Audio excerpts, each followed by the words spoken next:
শিলিগুড়ি শহর জুড়ে দখল হয়ে গিয়েছে ফুটপাত ও রাস্তা। কোথাও ফুটপাত দখল করে ব্যবসা, আবার কোথাও রাস্তা দখল করে চলছে হোটেল। এমন অবস্থায় শহরের রাস্তা ও ফুটপাত দখলমুক্ত করা নিয়ে চিন্তায় পড়েছে পুর নিগম। শহরের সেবক রোডেও রাস্তা দখল করে দোকান ও হোটেল চলছে, অথচ বহুবার অভিযান চালিয়ে ফুটপাত ও রাস্তা দখলমুক্ত করা হলেও ফের দখল হয়ে গিয়েছে। সেবক রোডে হাইড্রেন দখল করে তার উপরেই দোকান ও হোটেল বসানো হয়েছে। বুধবার সেবক রোড পরিদর্শন করেন ডেপুটি মেয়র রঞ্জন সরকার। সেখানে রাস্তা ও ফুটপাত দখল করে থাকা দোকান ও হোটেলগুলি সরানোর কথা বলেছেন তিনি। না, ব্যাপারটা হচ্ছে কি, আমরা ওই মাখনভোগের পাশে আমরা অনেকগুলো শিলিগুড়িতে অনেক জায়গায় টয়লেট বানাচ্ছি, ইউরিনাল বানাচ্ছি। সেই ইউরিনাল আমরা মাখনভোগের পাশেও একটা করছি, প্রপোজাল দিয়েছি। তো ওখানে একটা ওই পুলিশের একটা চৌকি আছে ট্রাফিকের, তো ওদেরও একটু অসুবিধা হবে, ওখানে বসতে অসুবিধা হবে, গন্ধ টন্ধ হবে। তো আমরা একটুখানি পিছিয়ে আমরা ওই জায়গাটাতে করব। এটা পুরো শহরেই বিভিন্ন জায়গায় আপনি দেখবেন, এসএন বোসের সামনে করছি, আপনার ওই জলপাই মোড়ে করছি, বিভিন্ন শহরের মূল স্টেডিয়ামের সামনে করেছি অলরেডি, মহানন্দার নিচে আপনারা দেখবেন করেছি।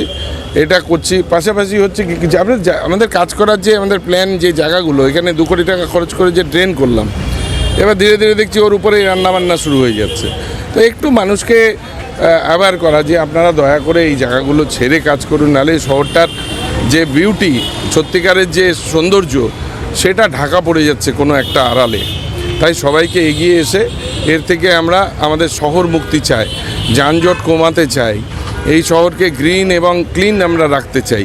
তাতে সমস্ত নাগরিকদের পার্টিসিপেশন না থাকলে এই যে কঠিন কাজটা, যেটা আমাদের ঘাড়ে এসছে, আমাদেরকে দায়িত্ব দিয়েছেন মানুষ, সেটাকে কমপ্লিট করতে আমরা পারছি না। তাই এদিকটা আবার দেখে গেলাম। কয়েকদিন আগে আমি আমার মাননীয় মেয়র এদিকটা এসেছিলাম, বলছিলাম এই ড্রেন যেটা বানানো হয়েছে সেটাকে দয়া করে দখল করবেন না। দেখছি এসে আবার সেই দোকান, উনুন, সেখানে রান্না হচ্ছে, আপনারাও দেখছেন।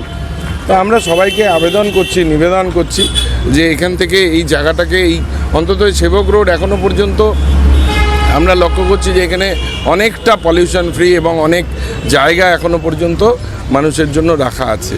সেই জায়গাটা যাতে ব্যবহার করতে পারে মানুষ, সুস্থভাবে যেতে বাজারে যেতে পারে, স্কুলে যেতে পারে, বাচ্চারা চলতে পারে, হাসপাতাল যেতে পারে, তার ব্যবস্থা করার জন্য আমরা এটা করছি। আর বিভিন্ন জায়গায় আমরা কিছু ইউরিনাল টয়লেট, গ্রিন টয়লেট ইত্যাদি আমরা বানাচ্ছি, যেটা ODF++-এর জন্য আমরা সারা শহর জুড়ে এই কাজটা করছি।